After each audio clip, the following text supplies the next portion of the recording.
Terrell Brooks walked into the diner soaked from head to toe and exactly 5 minutes late. He barely managed a single breath before being fired on the spot, right in front of dozens of customers sitting in silence, witnessing everything. No one said a word. No one dared to intervene. Terrell also had no idea that the strange man he had saved in the pouring rain the night before was also there.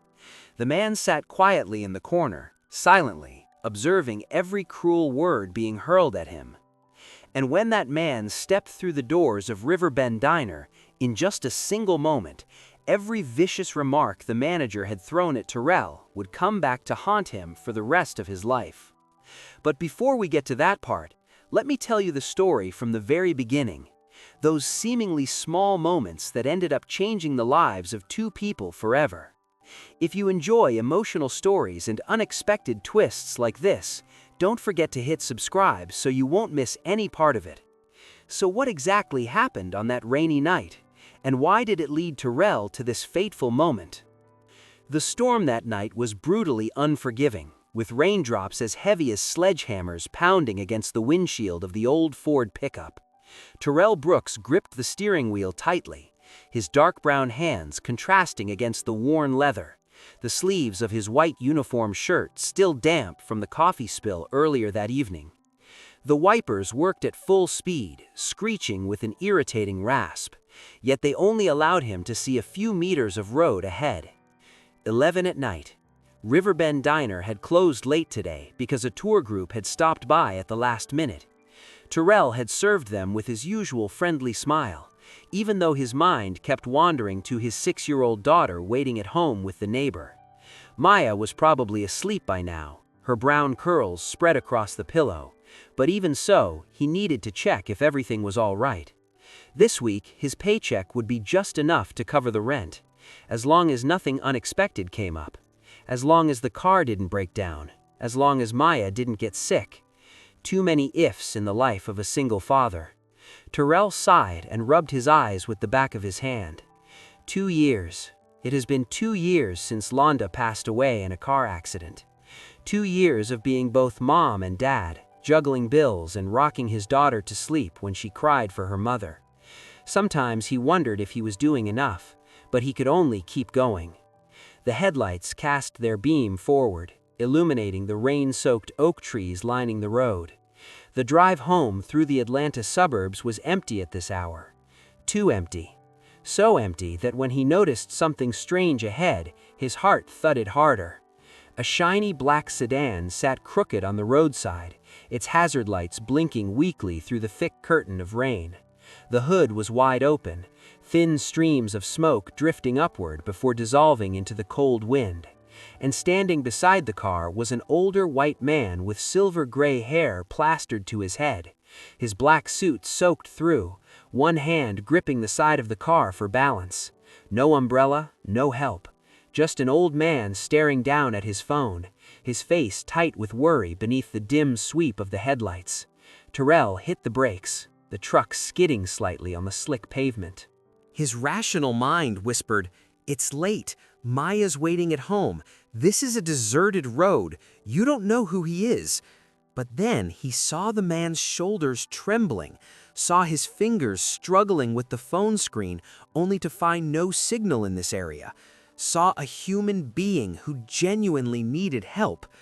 Terrell remembered the night Lindanda had her accident. Had someone stopped to help her? Had someone stayed with her during those last minutes? He would never know the answer, but he knew he wanted to be that person for someone else. He pulled over and lowered the window halfway. The smell of wet asphalt and engine oil drifted into the cab. "You all right, sir?" His voice carried through the sound of the rain. The man jerked slightly and turned, squinting through the water.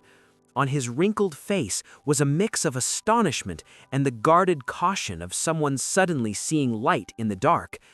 "My car died," he said, his voice trembling slightly. "No tow truck is answering, and I think I got lost." Terrell studied him for a moment. The suit, expensive, but now soaked. The polished leather shoes now covered in mud. Clearly a successful man, but right now he looked no different from a helpless old soul stranded in the storm. "Get in," Terrell said, opening the door. "Another few minutes out here and you'll freeze." Robert Chamberlain stood in the rain, staring at the beat-up pickup and the young black man inviting him inside. Every life lesson about caution around strangers echoed through his mind. Who was this man? Why did he stop? Was this safe? But then a cold gust blew past, making him shiver violently. His wet suit clung to his skin, his shoes icy with water. His phone still had no signal. It had been 45 minutes since the breakdown, and not a single other car had passed. Maybe sometimes people simply had to trust the kindness of strangers. Robert stepped forward, opened the door, and slid into the passenger seat. Water dripped from his clothes onto the worn leather, leaving dark patches. Inside, the temperature was warmer thanks to the old heater humming at full power. "Thank you," Robert said, his voice still trembling. "You didn't have to." "No one lets an old man melt in the rain," Terrell cut in, his tone gentle but tinged with humor. "I'm Terrell Brooks." "Robert Chamberlain," the man replied, extending a hand. His hand was ice cold, but the handshake was firm. Terrell pulled the truck back onto the road. Rain hammered the roof in a steady rhythm, almost hypnotic. In the small cabin, the two strangers sat in silence for a while. The kind of silence where you're not sure what to say, but also don't feel uncomfortable. "Where were you heading before the car broke down?" Terrell asked, without shifting his eyes from the road. "A meeting out of town. It ended later than expected, and then I got caught in the storm." Robert sighed. "I thought I knew a shortcut. Turns out it was the long way." "GPS lies sometimes," Terrell said with a small smile. They drove through the empty suburban streets where the street lights flickered weakly. A few houses still had lights on, but most were dark. This wasn't a fancy neighborhood, just small apartments and old row houses. But there was a certain warmth in how people lived here. Terrell stopped in front of a 3-story apartment building with faded cream paint. "This is my place," he said. "There's no hotel nearby at this hour, and it's still pouring out there." "You can stay the night. I'll call a tow truck for you in the morning." Robert stared at him, surprised. "Are you sure? I don't want to be a burden." "I have a good sofa," Terrell said, firm but kind. "Better than you staying in my truck all night." They stepped inside, stomping water off their shoes. The apartment was small, a combined living room and kitchen, 1 bedroom, 1 bathroom, but everything was tidy and clean. On the wall hung photos of a smiling little girl with beautiful brown skin and curly hair pulled into 2 puffs. On the coffee table were building blocks, picture books, and a pink plastic cup. "My daughter, Maya," Terrell explained when he noticed Robert looking. 6. She's asleep in the bedroom." Robert nodded, warmth spreading through him. This young man hadn't just stopped to help a stranger, he had brought that stranger home where his daughter slept. That was a level of trust Robert rarely saw in this city. Terrell handed him a towel. "You can use the bathroom first. I'll find some dry clothes for you." When Robert stepped into the small bathroom, the mirror fogged by steam, he caught sight of himself. A drenched old man looking pitiful. But in his eyes, he saw something he hadn't felt in a long time, genuine emotion stirred by an act of kindness.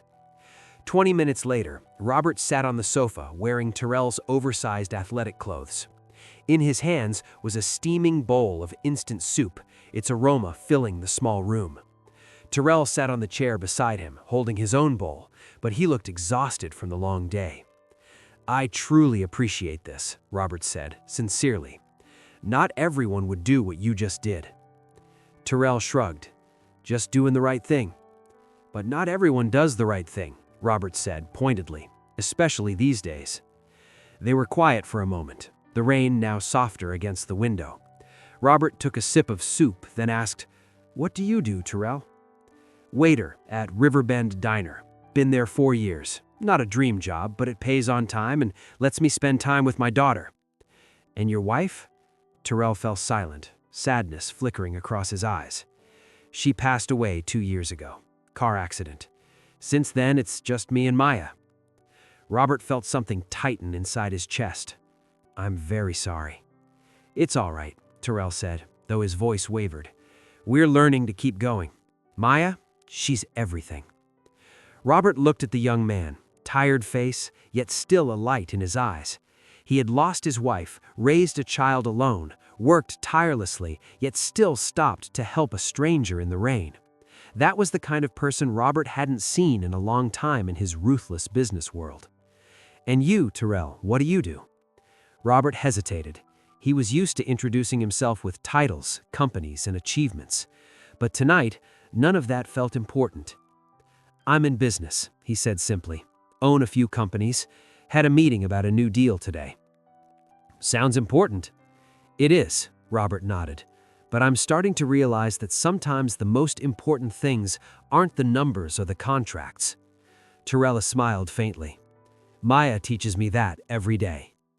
They talked for a while longer, small stories about life, struggles, and simple joys. Robert spoke about how he had been so busy that he forgot what connection felt like. Terrell told him about Maya learning her first letter, about how she asked why her mom never came home. When the clock struck 1 in the morning, Terrell stood. "You should rest. I'll get you a blanket," Terrell called softly. "Thank you, not just for helping me, but for reminding me that good people still exist." Terrell nodded, warmth in his eyes. "Sleep well, Mr. Chamberlain." When Terrell woke at 5 a.m., the sky was still dark. He was used to waking early. He needed to prepare breakfast for Maya before school, then get to the diner for the morning shift. He tiptoed into the living room, careful not to make noise. But the sofa was empty. The blanket is neatly folded, and on the coffee table a small note lay waiting, handwritten. "Terrell, thank you for seeing me as a human being, not a burden or a frightening stranger. Last night you reminded me of values I had nearly forgotten. I will never forget this kindness. Robert Chamberlain." Terrell smiled softly and tucked the note into his pocket. He didn't think much about whether he would ever see the old man again. It was simply a good deed done, and life would go on. He had no idea that in less than 24 hours, Robert Chamberlain would walk into Riverbend Diner and everything would change. That morning, everything seemed to go wrong, from the moment Terrell opened his eyes. Maya woke up with a soft cough, her face flushed. Terrell placed his hand on her forehead, warm but not enough to be considered a fever. She insisted on going to school because there was an art test that day, and she'd been practicing for all week. "Dad, I can draw the horse really well now," Maya said, her eyes sparkling. "I can't miss it." Terrell sighed, gently smoothing down one of her curly puffs. "All right, but if you feel unwell, you have to tell your teacher, okay?" After dropping Maya off at Mrs. Patterson's house, the kind neighbor who helped Terrell watch Maya every morning before the school bus arrived, Terrell drove back toward the diner. But that was the day the old Ford decided to turn on him. It sputtered, coughed a few times, and then died. "No, no, no!" Terrell tapped lightly on the dashboard. "Don't do this to me today." 15 minutes and countless attempts to restart it later, the engine finally turned over. But now Terrell was late, very late. Terrell burst into the diner at 7 a.m., 10 minutes past his scheduled start time. His shirt was partially damp from the morning drizzle, his hair disheveled. The door chime rang, and instantly every pair of eyes in the diner turned toward Terrell. The morning atmosphere at Riverbend Diner was usually noisy, with chatter, the sizzle of frying pans, and the aroma of toast and freshly brewed coffee. But right now, everything suddenly went silent.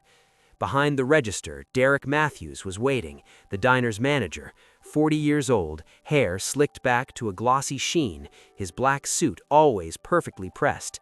His hard features looked even colder than usual. "Brooks," Derek called his name, his voice loud enough for the entire diner to hear. "Do you own a watch?" Terrell swallowed, trying to steady the tremor in his voice. "I'm sorry, Mr. Matthews. My car broke down, and—" "I don't care," Derek cut him off, stepping out from behind the counter. His black leather shoes clicked against the tiled floor, each step like a sentence being handed down. "You think your time is more valuable than our customers' time."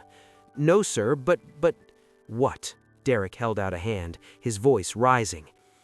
A few customers at nearby tables turned to look. "You're late. That's the only fact I need."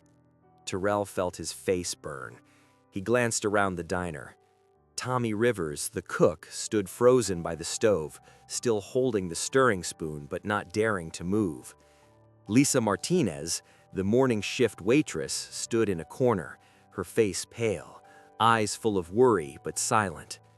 "Mr. Matthews," Terrell tried to keep his voice calm, "I'm truly sorry. Last night I helped a man who was stranded in the rain, brought him home. This morning my car—" "Oh, that's wonderful," Derek sneered. "So you're a hero now, Brooks. Very admirable. But do you know what isn't admirable? Abandoning your job for some touching story." Terrell bit his lip.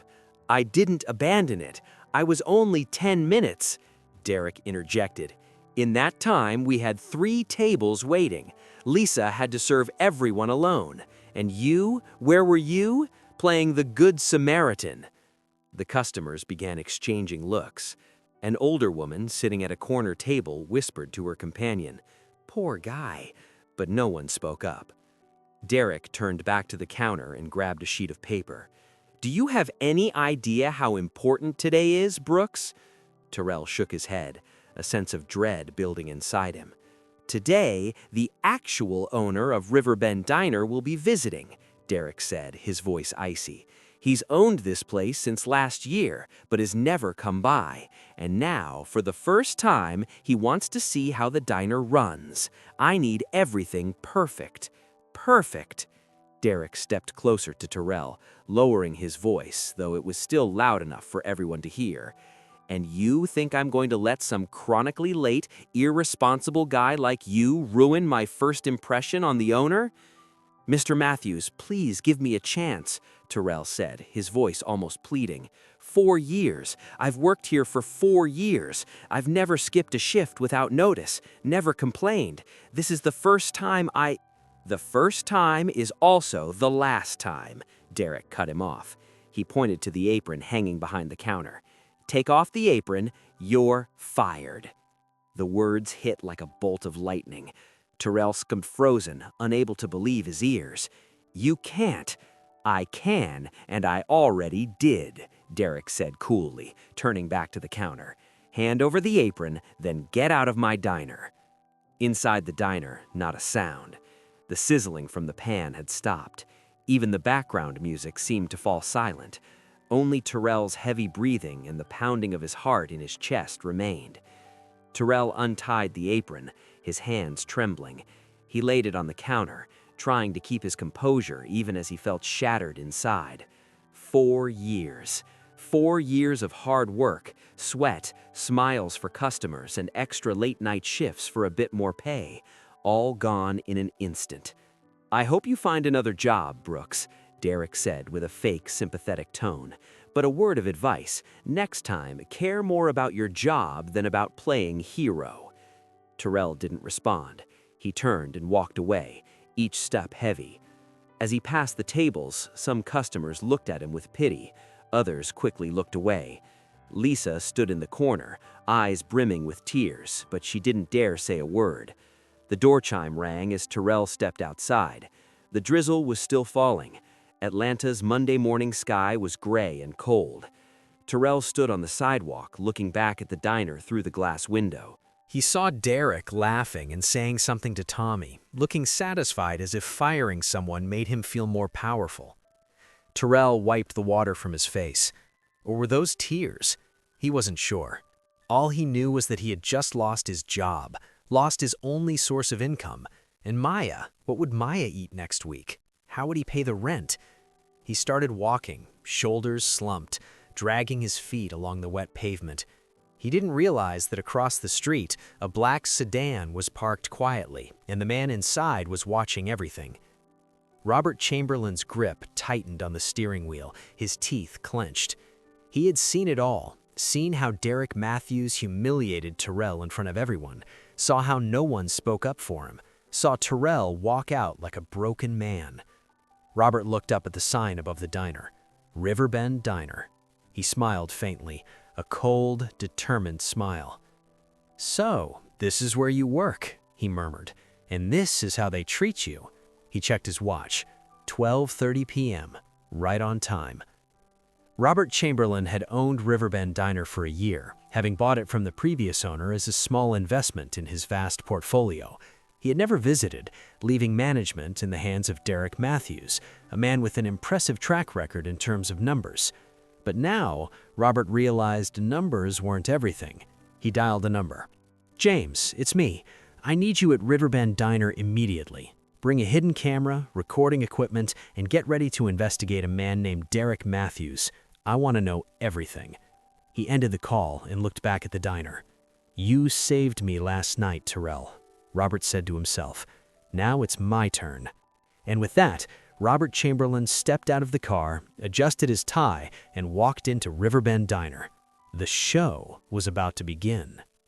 The door chime rang as Robert Chamberlain stepped into Riverbend Diner at exactly 12:30 p.m. The midday sunlight streamed through the windows, casting golden patches of light across the glossy tiled floor. The smell of toasted bread, bacon, and coffee filled the air. The diner was fairly crowded at that hour.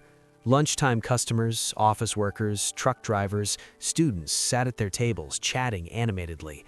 The clink of plates, bursts of laughter, the lively ambience of a successful eatery. But when Robert walked in, something shifted. He was not the kind of man who blended into a crowd. Tall, neatly combed silver hair, a charcoal-tailored suit, polished leather shoes. The way he walked carried a quiet confidence, unshowy yet impossible to overlook. Derek Matthews, who had been checking receipts behind the counter, looked up. His eyes lit up when he recognized the special guest he had been notified about. "Mr. Chamberlain!" Derek hurried over, his smile wide like a manager greeting an important business partner. "Welcome to Riverbend Diner. What an honor!" Robert gave a small nod, but didn't smile. His eyes swept across the diner, into the kitchen, where Tommy was flipping pancakes, toward Lisa serving a table near the window, into each corner as if assessing every detail. "Everything looks clean," Robert said calmly, "and busy." "Yes, sir," Derek nodded enthusiastically. "We always maintain the highest standards. Efficient, professional, no mistakes." "No mistakes," Robert repeated, emphasizing the word slightly. "Interesting." Derek didn't catch the undertone. "Yes, sir. I run a tight operation. I don't allow anyone to damage your reputation." Robert walked slowly to the counter, running his fingers lightly across the polished chrome surface. "Speaking of that, I heard someone was fired this morning." Derek stiffened but regained his composure quickly. "Ah, yes, Terrell Brooks. He's always late, lacks discipline. I can't let someone like that ruin the diner's image, especially on the day of your visit." "How late was he?" Robert asked, still calm, but there was something sharper in his tone. 10 minutes, sir, but in business, time is—" "I know what time is," Robert cut in, his voice a touch colder. "Terrell Brooks. How long has he worked here?" Derek hesitated. 4 years, sir." 4 years? Robert repeated.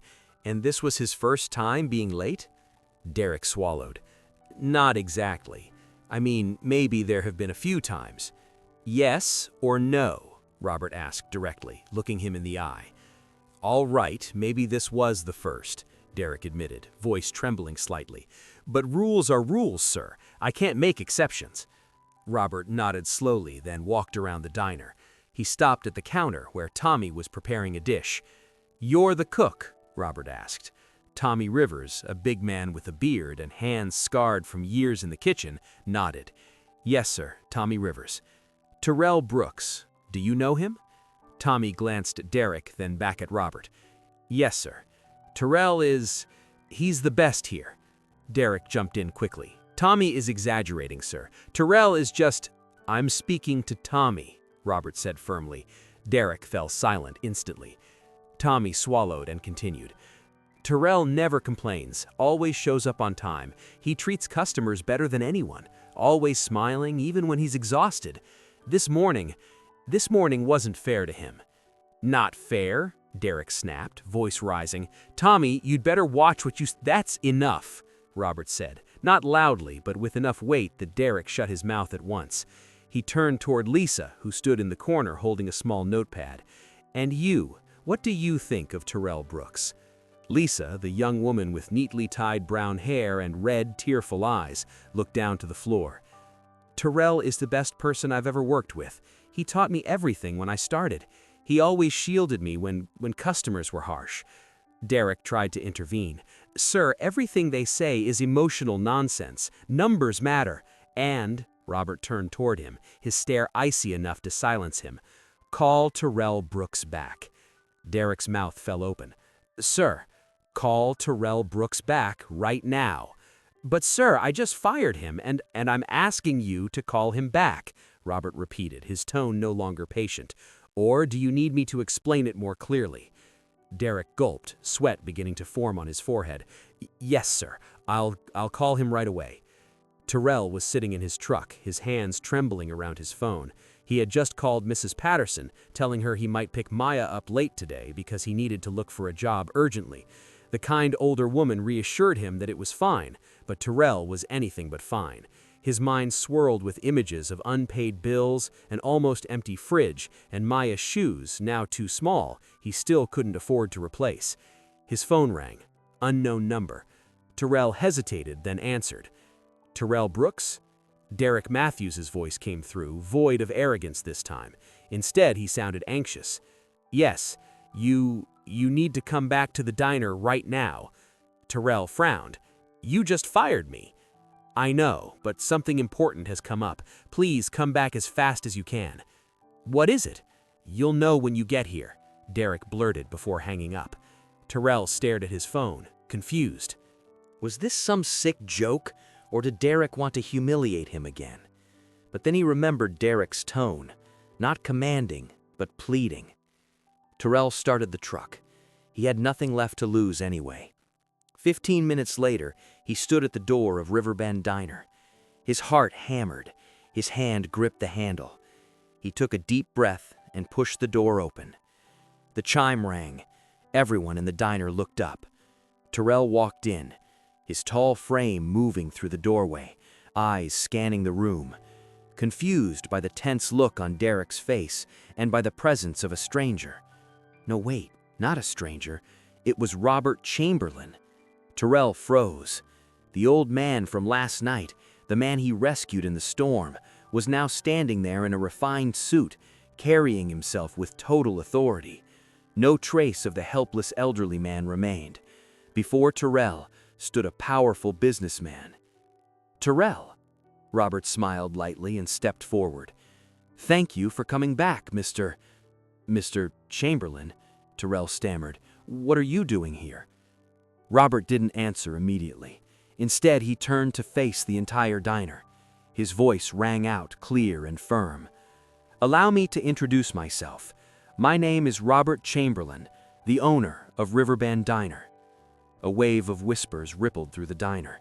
Customers exchanged surprised looks. Lisa's mouth dropped open. Tommy dropped his spoon in the kitchen, and Terrell, his head spun. "You're the owner?" "That's right," Robert nodded. "And last night you rescued me when I was stranded in the rain. You didn't know who I was. You didn't care whether I was rich or poor. You simply saw a human being who needed help." Robert turned toward Derek, his eyes icy enough to cut glass. "And this morning you fired that man because he was 10 minutes late after a night spent helping a stranger." Derek's face drained of color. "Sir, I didn't know. If I had known it was you, if you had known, would you have acted differently?" Robert asked sharply. "That is precisely the problem, Mr. Matthews. You only respect people with power, not people who deserve respect." Derek opened his mouth, but no words came out. Robert stepped beside Terrell and placed a hand on his shoulder. "Terrell Brooks, you reminded me of something I nearly forgot. In the business world, selfless kindness, unconditional decency.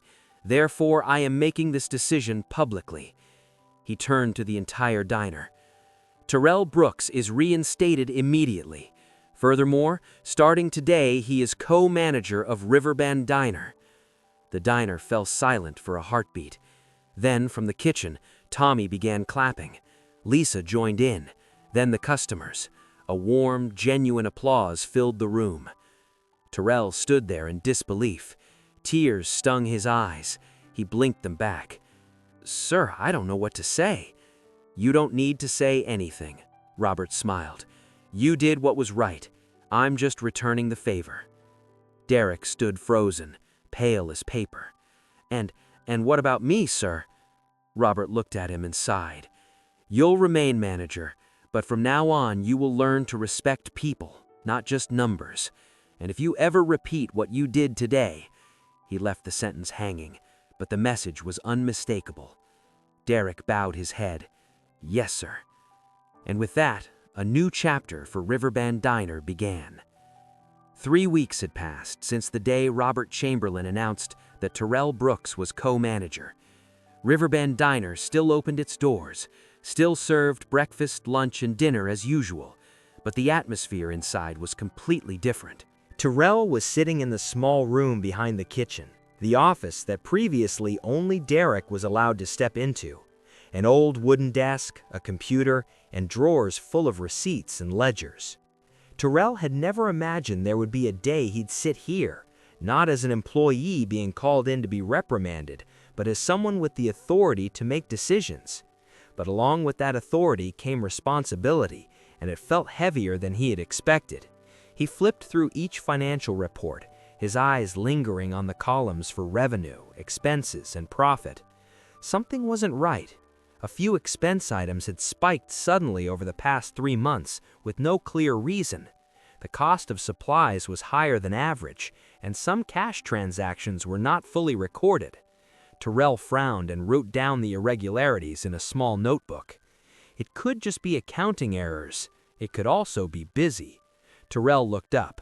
Derek Matthews was leaning against the doorway, arms crossed, a strange smile on his face. Ever since Robert's decision, Derek had become different.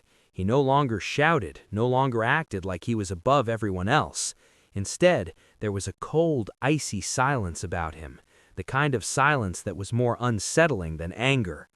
"No, I'm just looking over some reports," Terrell said, closing the notebook. "Do you need anything?"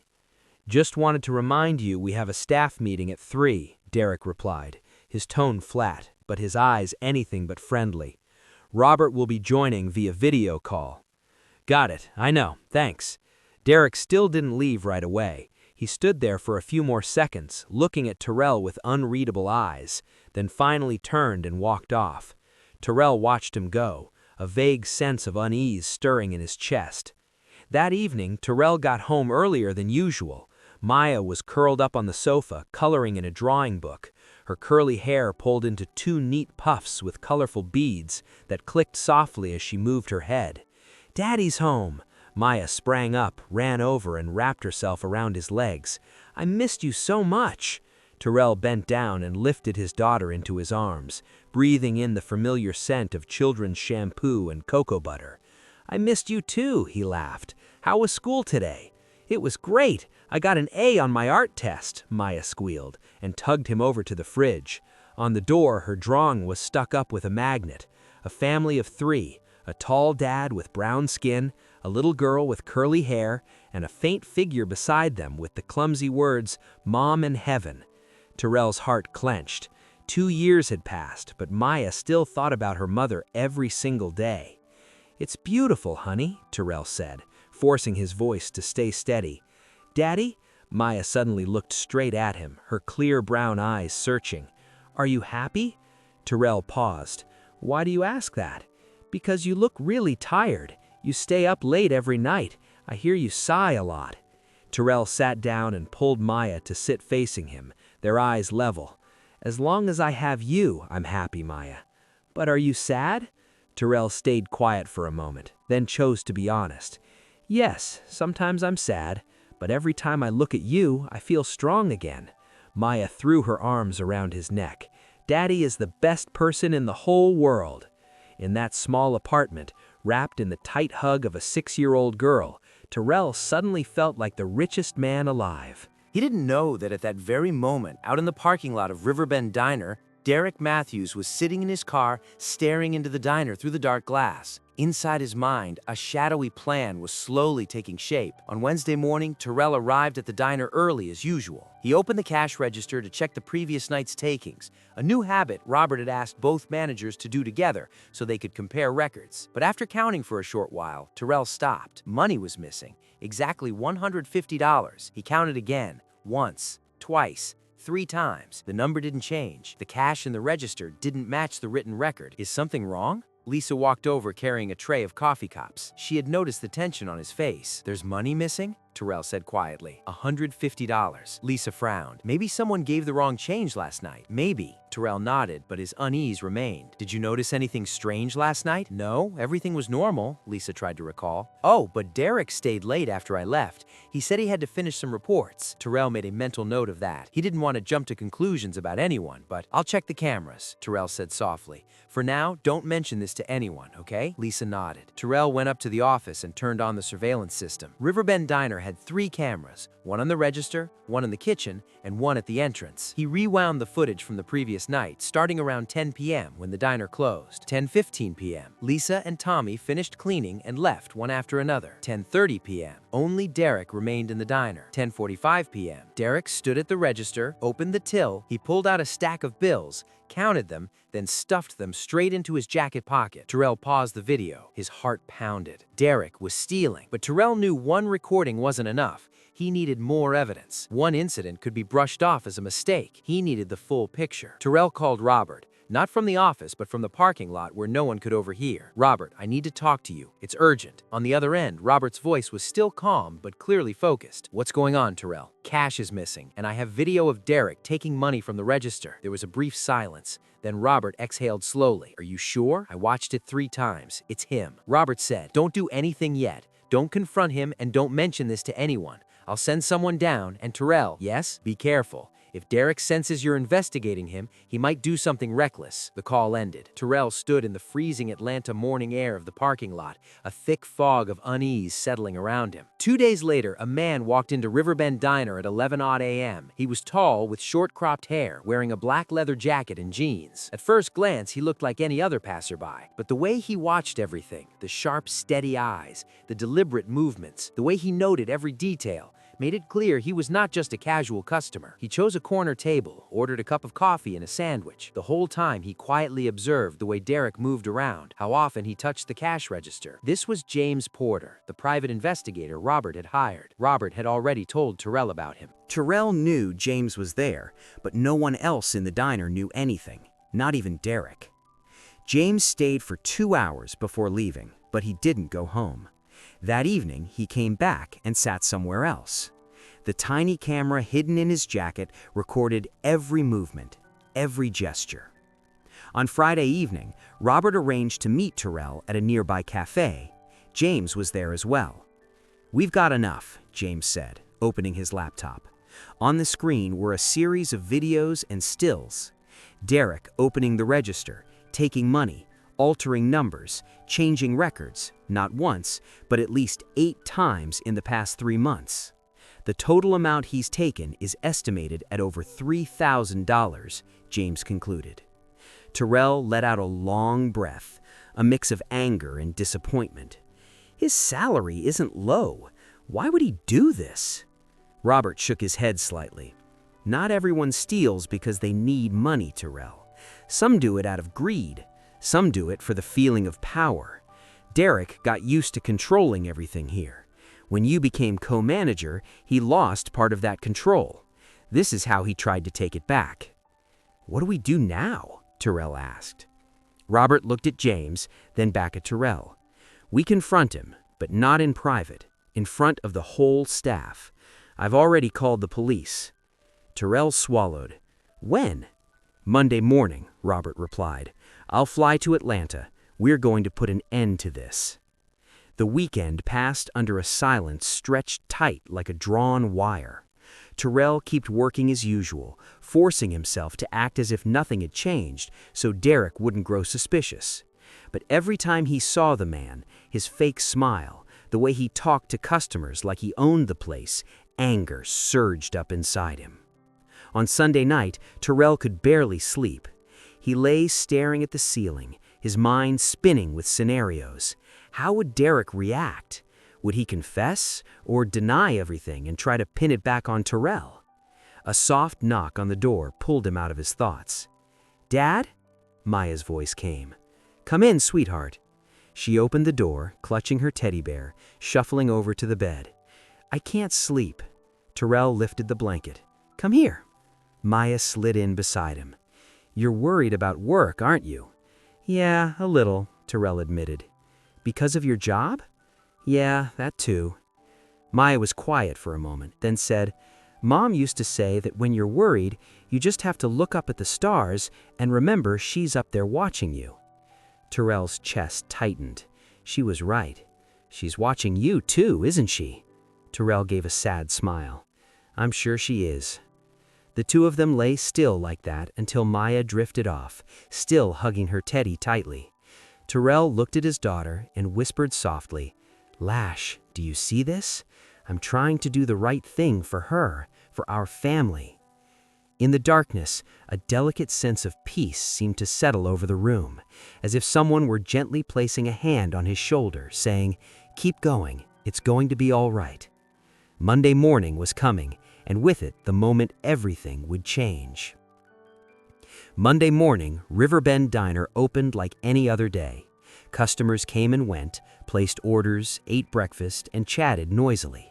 No one knew that in just a few hours, everything in the diner would be turned upside down. Terrell arrived at 6:30, earlier than usual. In his pocket was a USB drive containing all the video evidence. Robert would arrive at 9. Police had already been notified and would show up at 9:30. Derek appeared at 7. He greeted Terrell perfunctorily, then went straight into the office, completely unaware of the storm about to hit. Tommy and Lisa arrived afterward. Tommy glanced quickly at Terrell's face and clearly saw the tension there. "You okay?" Tommy asked quietly. "I will be," Terrell replied. "Today is going to be a long day." At 8:45, Robert Chamberlain walked into the diner. He wore a neat gray suit, his expression grave and serious. Walking beside him was James Porter, holding a briefcase. Derek, who was standing at the counter, jumped when he saw Robert. "Mr. Chamberlain, I didn't know you were coming today," Derek said, trying to keep his voice steady. "I didn't announce it," Robert replied, his tone cold. "Terrell, call all the staff out here right now." 5 minutes later, the entire Riverbend Diner staff, Tommy, Lisa, and 2 part-time employees, had gathered in the service area. The customers in the diner sensed the heavy atmosphere, gradually stopped eating and turned to watch. Robert stood in the middle, Terrell beside him. Derek faced them, his face gradually turning pale. "I'm here today to deal with a serious matter," Robert began. "For the past 3 months, Riverbend Diner has repeatedly lost cash in mysterious ways. At first, we thought it was an accounting error, but after investigating, we discovered this is not an error." Derek swallowed hard. "Sir, what exactly are you implying?" "I'm not implying anything," Robert said flatly. "I'm accusing Derek Matthews. You have embezzled more than $3,000 in cash from this diner's register over the past 3 months. The air seemed to freeze. Lisa let out a sharp breath. Tommy stood rooted to the spot. Derek stepped back, his face chalk white. "That's slander," Derek shouted. "I would never—" "James?" Robert nodded. James Porter opened his laptop and turned the screen toward everyone. The video played. Derek opening the register, pulling out money, stuffing it into his pocket. Then another video, then another. Everything was clear, sharp, and impossible to deny. Sweat rolled down Derek's forehead. That's fake! Terrell staged it to frame me." "Staged it," Robert repeated, his voice icy. "Then how do you explain your fingerprints on these bills?" He opened a clear evidence bag. Inside were bills that had been marked beforehand. "We marked a number of bills in the register last week, and last night you were the one who took them." Derek shook his head frantically. "No, that's not what happened." "We also checked your bank statements," James added. "The cash deposits do not match the legal income you reported. You tried to hide it, but not well enough. Derek whipped around to glare at Terrell, his eyes filled with hatred.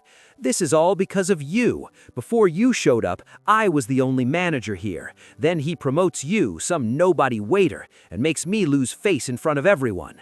So that means I deserve to have you steal from me? Terrell asked, his voice calm but pained. I always respected you. I never wanted to take your place. But you chose this path yourself. Derek opened his mouth, but no words came out. The door to the diner opened. 2 police officers stepped inside. "Derek Matthews," one officer called out. Derek turned and saw them, and it was as if all the strength drained from his body. His shoulders slumped. "You are under arrest for theft and falsifying financial records," the officer said, taking out a pair of handcuffs. The metallic click of the cuffs echoed as they locked around Derek's wrists. He turned his head to look at Terrell one last time. "You think you've won, don't you? You're just some guy who got lucky. Without Robert, you're nothing." Terrell looked him straight in the eyes. "Maybe that's true, but I don't need power to be a decent human being, and that you never understood." Derek was led outside. The door chime rang softly again as it closed behind him, this time for good. Inside the diner, silence stretched on for a few more breaths. Then, Tommy was the first to clap. Lisa followed. A few customers joined in. The applause rose. Not the kind of applause for show, but the kind that belongs to justice. Robert stepped up beside Terrell and placed a hand on his shoulder. "You did the right thing. Not everyone has the courage to face the truth." Terrell nodded, his throat tightening. "Thank you, Robert, for everything." "No," Robert shook his head. "I should be thanking you. You reminded me what truly matters." They shook hands, not just as owner and manager, but as friends, as 2 people standing together on the side of what's right. Spring returned to Atlanta, cherry blossoms blooming along the parks, the rows of trees softening into gentler colors. Riverbend Diner was now a far cry from what it had been 6 months earlier. Outside, a new sign had been hung. Riverbend Diner, where kindness is served. Inside, the space had been refurbished, brighter, warmer. On the walls were framed photos of staff and customers, smiles, everyday moments filled with meaning. Terrell stood behind the counter. He no longer wore the old server's uniform, but a simple shirt and neat slacks. His hair was trimmed in a clean fade, and his eyes no longer held that dull exhaustion. Lisa sat at a corner table doing her homework, occasionally looking up to smile at him. Thanks to Robert's help, Terrell had been able to send his daughter to a better private school, one where they encouraged and nurtured her artistic talent. Lisa Martinez was now the shift lead, training 2 new employees. She was quick, confident, and smiled much more than before. Tommy was still in the kitchen, but he now had an assistant, no longer forced to shoulder everything alone like he once did. That evening, Robert stopped by the diner. He sat at his usual table, ordered a cup of coffee and a sandwich as always. Terrell brought the food out himself and sat down across from him. "Revenue is up 40% compared to 6 months ago," Terrell reported. "More regulars are coming back. We've also gained quite a few new 5-star reviews on Yelp." Robert smiled. "I already know, but what matters more is, are people happy?" Terrell looked around the diner. Lisa was chatting and laughing with customers. Tommy was working while whistling in the kitchen. In the corner over there, his daughter Maya was busy sketching another new picture, her curly puffs bouncing as she concentrated. "Yes," Terrell said softly, "everyone is much happier than before." "Then that's enough," Robert replied. They sat in silence for a while, sipping their coffee, listening to the distant sound of the city flowing gently outside. "Robert," Terrell spoke up, "there's something I've always wondered. That night in the rain, did you know I worked at Riverbend Diner?" Robert shook his head. "No, back then I only knew you were a good man who stopped his car. The fact that you worked at this diner was just a beautiful coincidence." "A coincidence?" Terrell smiled. "Or fate?" "Maybe a bit of both," Robert replied. "But I believe this. When people do something kind, the universe will find a way to bring it back to them." A few weeks later, Terrell stood outside the diner on a late evening. It was drizzling again, just like the night he first met Robert. But this time, his heart was no longer weighed down with anxiety. An old car sputtered and died at the side of the road. An older man stepped out, bewildered, looking around. His phone had no signal. Terrell didn't need long to think. He stepped out from under the awning and walked toward him. "Do you need some help, sir?" The man turned, slightly startled. "My car just died. I don't know what to do." Terrell smiled. "Get in my truck. I'll drive you somewhere safe." As the vehicle rolled forward in the rain, Terrell suddenly remembered Robert's words. Kindness doesn't need a reason. It only needs to be done. 6 months later, a short article appeared in the Atlanta Journal-Constitution. A small diner with a big philosophy. Riverbend Diner becomes a community symbol. Riverbend Diner, located in the heart of Atlanta, is not only a place that serves good food, but also a testament to the power of kindness. Run by Terrell Brooks and Robert Chamberlain, the diner has become a place people come to not just to eat, but to feel the warmth of community. When asked about the secret to success, Terrell Brooks simply replied, "We treat people as human beings, not just customers. That's it." And on another rainy afternoon on another road, someone else stopped their car to help a stranger. The circle of kindness kept on turning. The story of Terrell Brooks and Robert Chamberlain is not just about a single father being pulled back from the edge.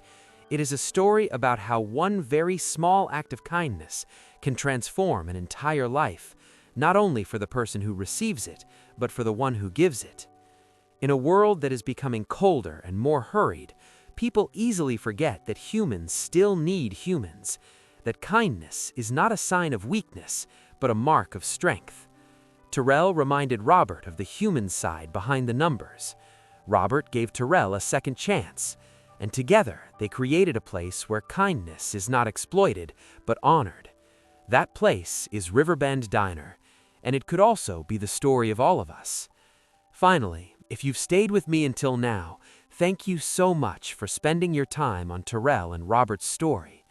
If you believe, like I do, that even one small act of kindness can change the course of a life, then please don't leave in silence. Please join the Black Voice family. Hit subscribe so you don't miss the next stories.